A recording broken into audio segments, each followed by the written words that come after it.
नमस्कार दोस्तों, मैं बलराम शर्मा, आपका मित्र, आपका भाई, आज फिर आपके सामने एक छोटी सी प्यारी सी कहानी लेकर उपस्थित हुआ हूँ। दोस्तों, उम्मीद करता हूँ आप सभी लोग स्वस्थ होंगे, खुश होंगे। परमपिता परमात्मा से आप सभी के सुंदर भविष्य की भी कामना करता हूँ। दोस्तों, कहानी का शीर्षक है नसीहत और वसीयत।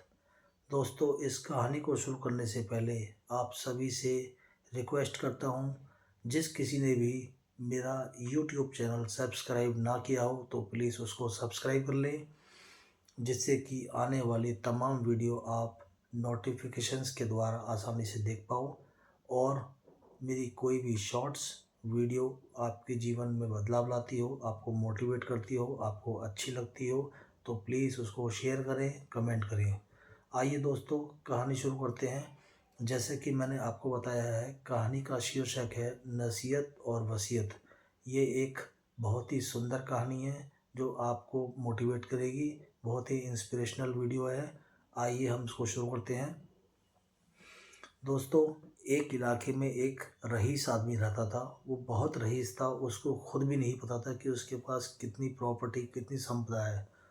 तो अंतिम समय में उसने अपने लड़के को बुलाया और कहा कि बेटे, मेरा अंत समय नज़दीक आ गया है और ये मैं आपको एक वसीयत दे रहा हूँ, जो मेरे मरने के बाद ये सब कुछ आपके नाम ही हो जाना है और आप मेरी एक छोटी सी बस एक इच्छा है, उसको पूरी कर देना। तो उसका लड़का बोलता है कि पिताजी, आप कैसी बात कर रहे हो? मेरा फ़र्ज़ बनता है आपकी हर एक इच्छा को पूरी करना। आप बताइए कि आपकी अंतिम इच्छा क्या है, मैं उसको अवश्य ही पूरी करने की कोशिश करूँगा। तो उसके पिताजी कहते हैं कि बेटे, जब मेरी मृत्यु हो जाएगी तो मुझे एक जोड़ी जुराब मेरे पैरों में ज़रूर पहना देना आप। तो वो कहता है, पिताजी ये तो बहुत ही छोटी सी बात है, जब ऐसा समय आएगा तो मैं आपके पैरों में एक जोड़ी जुराब ज़रूर पहनाऊँगा।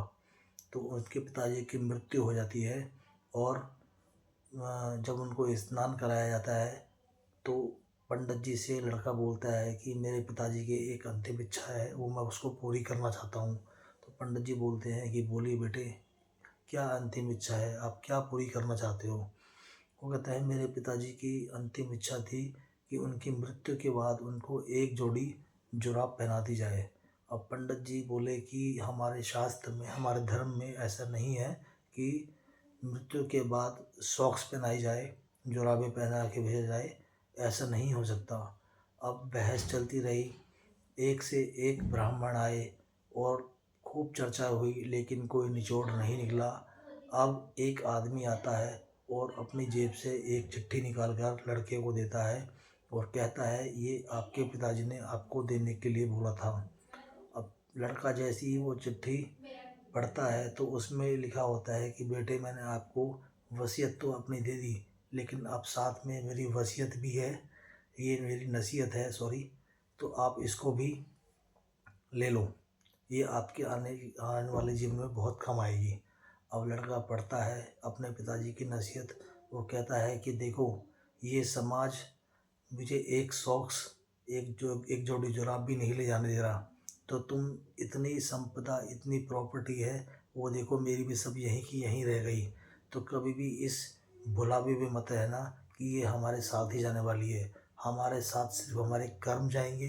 तो इस पैसे को जितना हो सके भलाई के कार्य में लगाना, अच्छाई के कार्य में लगाना और गलत तरीके से कभी किसी से पैसे मत कमाना, किसी का हक मत मारना। आजकल समाज में देखने को मिलता है, भाई भाई की प्रॉपर्टी खा रहा है, भाई भाई का पैसा मार रहा है, गलत तरीके से पैसे कमा रहे हैं।